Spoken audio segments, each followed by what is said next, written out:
ඉතින් private sector එකට වඩා ප්‍රශ්නේ ගවර්න්මන්ට් එක දැන් ගෙදරක තාත්තා වැඩ කරන්න එපා නායකත්වය දෙන්න එපා ගෙදර ළමයි ටික මොන හරි කරන්න ඒ වගේ මං හිතනවා ගෙදර නායකයාගෙන් ගවර්න්මන්ට් සෙක්ටර් එකෙන් මේක පටන් ගන්න ඕනේ දැන් තමයි මෙතුමා තායිලන්ඩ් වැඩ ගැන කිව්වා. ඇත්තටම සවුත් ඊස්ට් ඒෂියන් කොන්ටිනෙන්ට් එකේ ඔය ෆිල්ම් ඉන්ඩස්ට්‍රි එකේ නම්බර් 1 ඉන්නේ ෆිල්ම් ටුවරිසම් වල තායිලන්ඩ්.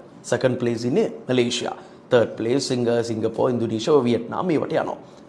එතකොට තායිලන්ඩ් වල තියෙන දේ තමයි තායිලන්ඩ් එකේ ටුවරිසම් ඩිපාර්ට්මන්ට් එක යටතේ එස්ටැබ්ලිෂ් කරලා තියෙනවා තායිලන්ඩ් ෆිල්ම් ඔෆිස් TFO කියලා එකක්. එතකොට මම හිතන්නේ අපේ ටුවරිසම් ඩිපාර්ට්මන්ට් එක යටතේ ටුවරිසම් මාකටිං නැත්නම් ටුවරිසම් ෆිල්ම් ටුවරිසම් විතරක් ප්‍රොමෝට් කරන්න වෙනම ඔෆිස් එකක් නැහැ.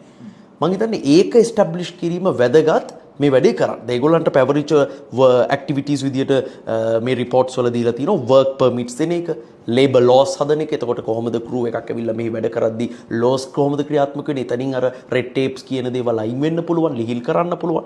ඊට පස්සේ ෆිල්ම් ස්ක්‍රිප්ට් එක ලංකාවේ තිරගත කරන්න, පටිගත කරන්න අප්‍රූවල් එක දෙන එක. එතනින් එහාට ගිහලා මෙතුමා කිව්වා වගේ බලෙන් ගෙනල්ලා අපිට දාගන්න එක, ප්‍රොමෝෂනල් ඇක්ටිවිටීස් කරන එක.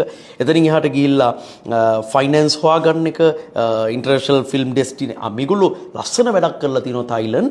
ඒගොල්ලෝ ඕගනයිස් කරා ෆිල්ම් ෆෙස්ටිවල් එකක්, ඉන්ටර්නැෂනල් ෆිල්ම් ඩෙස්ටිනේෂන් ෆෙස්ටිවල් කියලා. ඒතර මුළු ලෝකෙම කට්ටිය ෆෙස්ටිවල් එකට එනවා. ෆෙස්ටිවල් එකට එන්නේත් අර ෆිල්ම් ප්‍රොඩියුසර්ස්ලා 2019 වල මං හිතන්නේ මේගොල්ලෝ කරලා තියෙන්නේ. එතකොට ඒගොල්ලෝ කම්පිටිෂන් එකද මිස්ටර් චන්ද්‍රන්ලා අපේ ළමයිට කරේ ඇතුලේ. ඒ වගේ ඉන්ටර්නැෂනල් යංග් ෆිල්මර්ස්ලා ඇවිල්ලා ලංකාවේ ඒ රටේ තායිලන්තේ කම්පිටිෂන්ස් වලට ඕගනයිස් පාටිසිපේට් වෙලා ඒ ඩෙස්ටිනේෂන්ස් දැකලා මෙන්න මේ දේවල් එතනින්ම තෝරගත්තා.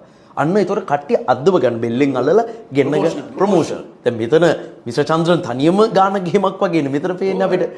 මේක ගවර්න්මන්ට් එක ලෙවල් එකෙන් මං කිව්වා වගේ ඊතර තාත්තා මේක ලීඩර්ෂිප් එක ගන්න ඕන. ඒ වගේ වැඩ ටිකක් දැනෙන වැඩ ටිකක් වෙන්න ඕන.